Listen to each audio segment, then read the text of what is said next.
জনাব তারেক রহমানের স্ট্যাটাস নিয়ে নানান আলোচনা, জল্পনা কল্পনা, স্পেকুলেশন চলছেই, সমালোচনা চলছে, আলোচনা চলছে। তিনি স্ট্যাটাসটা দিয়ে ঠিক করেছেন কিনা এসব কথাবার্তা হচ্ছে এবং নানান ইন্টারপ্রিটেশন তৈরি হচ্ছে। একটা ইন্টারপ্রিটেশন দেখে আমার মনে হলো এটা নিয়ে কথা বলা দরকার। সেটা হচ্ছে কেউ কেউ ধারণা করছেন জনাব তারেক রহমান সম্ভবত রাজনীতি থেকে মাইনাস হয়ে গেছেন এবং সেই প্রসঙ্গে এই আলাপটা কেউ কেউ সামনে আনছেন ১/১১ সময়ে যে পরিকল্পনা ছিল -2 সেটা কি অবশেষে সফল হলো কিনা। শেখ হাসিনা তার সাঙ্গপাঙ্গ দলবল নিয়ে তো পালিয়েছেনই, এবার বাকি পরিবারটা, জিয়া পরিবারকেও মাইনাস করা হচ্ছে, এই ধরনের কথাবার্তা বলার চেষ্টা করছেন। কেন এই আলাপটা আসলো আসলে আমরা আবার একটু থলিয়ে দেখতে চাই, খতিয়ে দেখতে চাই। সেটা হচ্ছে তার বক্তব্যে, তারেক রহমান তার বক্তব্যে এমন কিছু কথা বলেছেন যেগুলো আসলে কিছু অস্পষ্টতা তৈরি করেছে, ক্লিয়ার করার চাইতে কিছুটা ধারণা দিয়েছে। একটা ক্লিয়ার মেসেজ ছিল, সেটা হলো তিনি যে দেশে আসছেন না সেটা তার একক সিদ্ধান্ত না, এটাতে পক্ষে নেওয়া সম্ভব না, এর সাথে আরও অনেকেই জড়িত আছে, অনেক, এটা কারা কি এটা তিনি বলেননি, ফলে স্পেকুলেশন হচ্ছে দেশের কেউ, দেশের বাইরের কেউ, এবং তিনি বলেছেন এটা খুবই সংবেদনশীল, স্পর্শকাতর, সেই কারণে তিনি এটার বিস্তারিত বলতে পারছেন না, ফলে স্পেকুলেশন হচ্ছে এবং অনেকে ধরেই নিচ্ছেন এটা কোনো না কোনো বিদেশি শক্তি। কেউ কেউ রীতিমতো আমেরিকার নাম বলছেন, লিখছেন তার সম্পর্কে, আমেরিকা উইকিলিক্সে কী বলেছে টলেছে ইত্যাদি ইত্যাদি।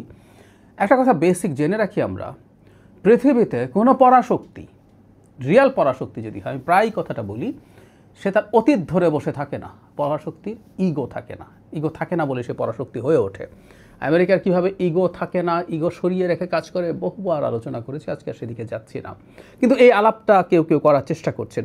এর সাথে আবার এই তথ্যের সাথে অনেকেই যোগ করছেন, জনাব সাজিব ওয়াজেদ জয় কিছুদিন আগে, কয়েকদিন আগে একটা ইন্টারভিউ দিয়েছেন, সেখানে তিনি বলার চেষ্টা করছেন যে কয়েকটা দেশ দুই দলেরই নেতৃত্ব পরিবর্তন করতে চায়। এটা ইউরোপ এবং আমেরিকার দেশগুলোকে তিনি ইন্ডিকেট করছেন। মানে আমরা অনেকে সজীব ওয়াজেদ জয়ের বক্তব্য কগনিজেন্সে নেওয়ার চেষ্টা করছি, নিয়ে আমরা এই ধরনের ইন্টারপ্রিটেশনের মধ্য দিয়ে যাচ্ছি।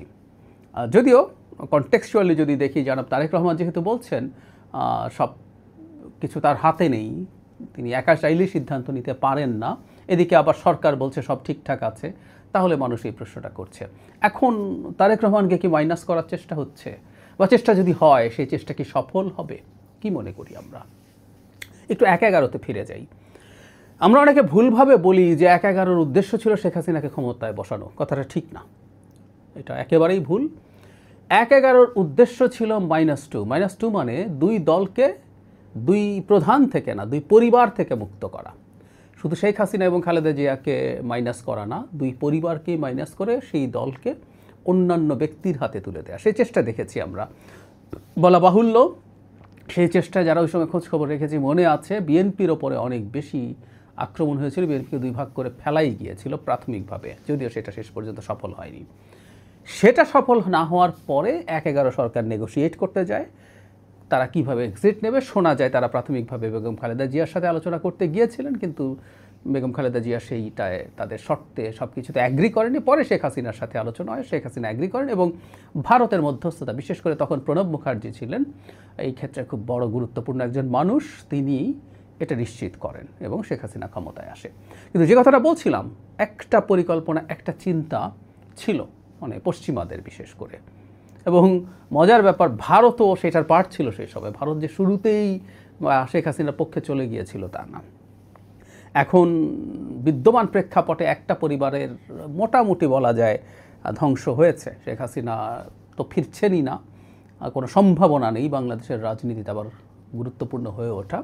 কিন্তু তার সন্তানরা বা তার বোন, তার বোনের সন্তানরা, তাদেরও রাজনীতিতে ফিরে আসা খুব সোজা না, খুব সোজা না, বেশ কঠিন। বাংলাদেশের মাটিতে তারা ওই পরিবারের কেউ ফিরে আসবেন, শেখ হাসিনা দূরেই থাকুক, এটা খুবই কঠিন ব্যাপার। ফলে শেখ হাসিনা পরিবার বা শেখ পরিবার একরকম মাইনাস হয়েছে, for the time being at least মনে হতে পারে, মনে হচ্ছে। এখন জিয়া পরিবারকেও মাইনাস করা হবে কিনা, যেহেতু আগের বার সেটাকে সফল করা যায়নি, এবার সফল করতে পারবেন, এই রকম আলাপ হতে পারে, বা কেউ কেউ বলছেন এটা করবেন।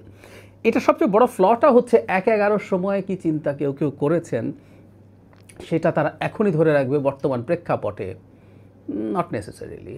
যেই পরাশক্তি যারা যারা একসময় এটা মনে করেছিলেন যে, বা দেশের অভ্যন্তরে যেসব শক্তি একসময় এটা মনে করেছিলেন, তারা কি তা মনে করেন? মজার ব্যাপার, ১-১১ সময় দেশের সিভিল সোসাইটির একটা অংশ এটার পার্ট হয়েছিলেন, অথচ আমরা বাংলাদেশে এখন দেখি কোনোভাবেই বিএনপির নেতৃত্বকে ধ্বংস করতে হবে, সমস্যায় ফেলতে হবে, এ ধরনের কোনো ইঙ্গিতের আলাপও আসলে দেখি না। বরং দু একটা রাজনৈতিক দলকে আমরা দেখি তারা এই নেতৃত্বকে খুব সিরিয়াসলি কলঙ্কিত করার চেষ্টা করছেন, বিশেষ করে জনাব তারেক রহমানকে। সেটা হয়তো বা আছে, কিন্তু তারপরও বাংলাদেশের প্রেক্ষাপটে এটা করার চিন্তা কেউ করবেন বাইরের কোনো শক্তি আমার মনে হয় না।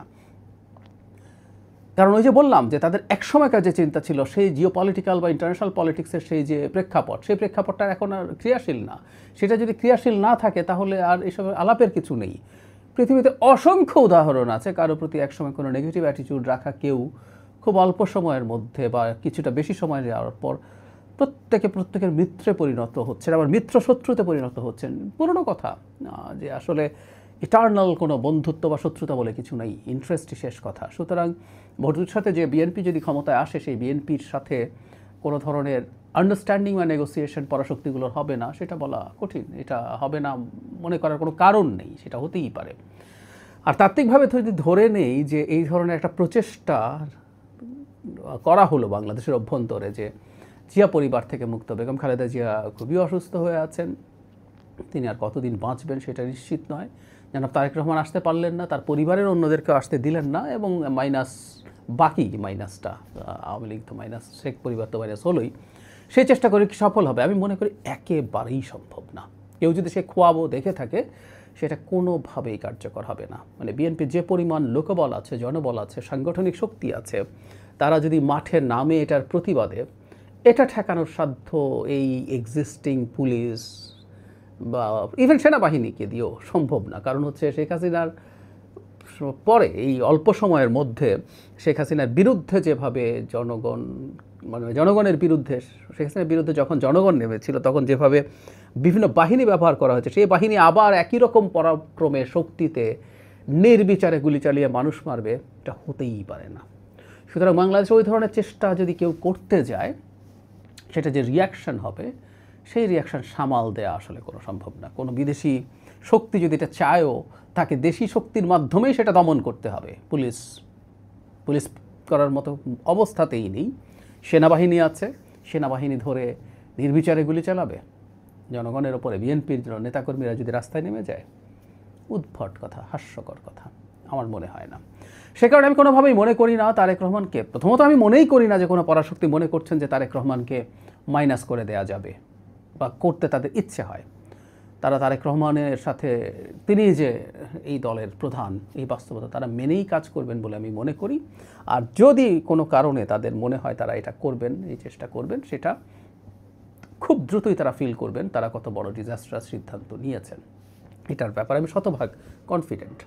তবে কোনো বিদেশি শক্তি যদি তার প্রত্যাবর্তনের প্রশ্নে কোনো রোল প্লে করার চেষ্টা করে, নেগেটিভ অর্থে বলছি, সেটা হয়তো তার সাথে কোনো না কোনো ইস্যুতে, কোনো আন্ডারস্ট্যান্ডিংয়ের ব্যাপারে তারা চেষ্টা করছেন, একসাথে কাজ করেনি। আবারও বলছি, বাংলাদেশের মাটিতে চায়না, আমেরিকার মতো দুই পরাশক্তি কাজ করতে চায়, ভারত আছে রিজিওনাল শক্তি, প্রত্যেকের একটা ইন্টারাকশন আছে, প্রত্যেকের সেটার একটা ইকুইলিব্রিয়ামের প্রশ্ন, সেটা আগেই হয়তো কোনো আলোচনা করে থাকতে পারেন, আমি নিশ্চিত নই। আবারও বলছি, সেরকম কিছু, এর বেশি কিছু মোটেও না।